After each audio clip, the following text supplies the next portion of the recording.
প্রশস্ত ফুটপাত ধরে হাঁটতে হাঁটতে এ যেন এক সরু গলিতে ঢুকে পড়েছি।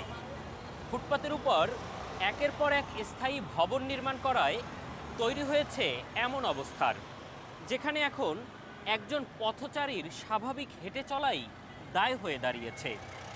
যাদের ফুটপাত দখল মুক্ত করার কথা, ঠিক তারাই দখল করছে একের পর এক ফুটপাত।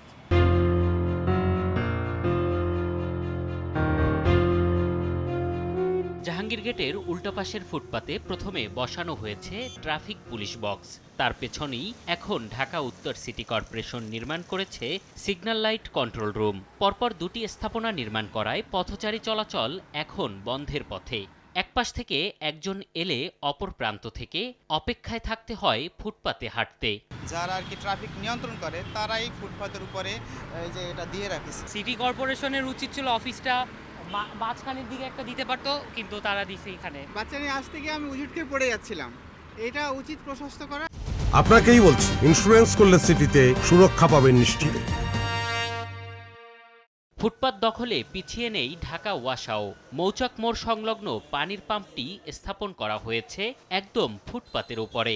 পথচারী পারাপারের নির্দেশনাও এখন ওয়াসার সীমানা প্রাচীরে বন্দী।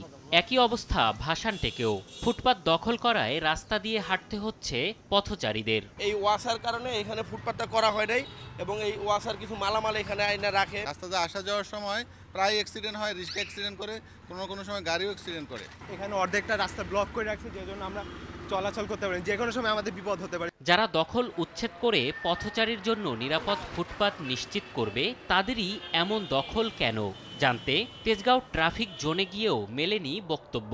ক্যামেরার সামনে কথা বলতে রাজি হয়নি ওয়াসা। মুঠোফোনে ওয়াসার জনসংযোগ কর্মকর্তা জানান, ফুটপাতের থেকে মানুষের পানির প্রয়োজনীয়তা বেশি।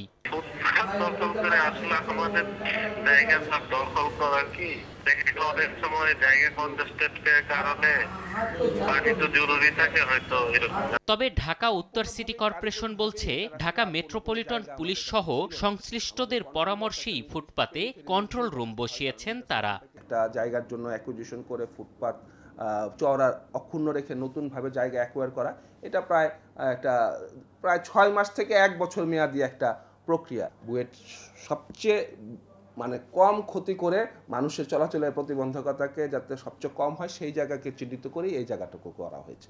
সড়ক পরিবহন আইন 2018 এর আওতায় পথচারীদের নিরাপত্তা ও নির্বিঘ্নে চলাচলে ফুটপাত দখলমুক্ত রাখার কথা মেট্রোপলিটন পুলিশ ও সিটি কর্পোরেশনের।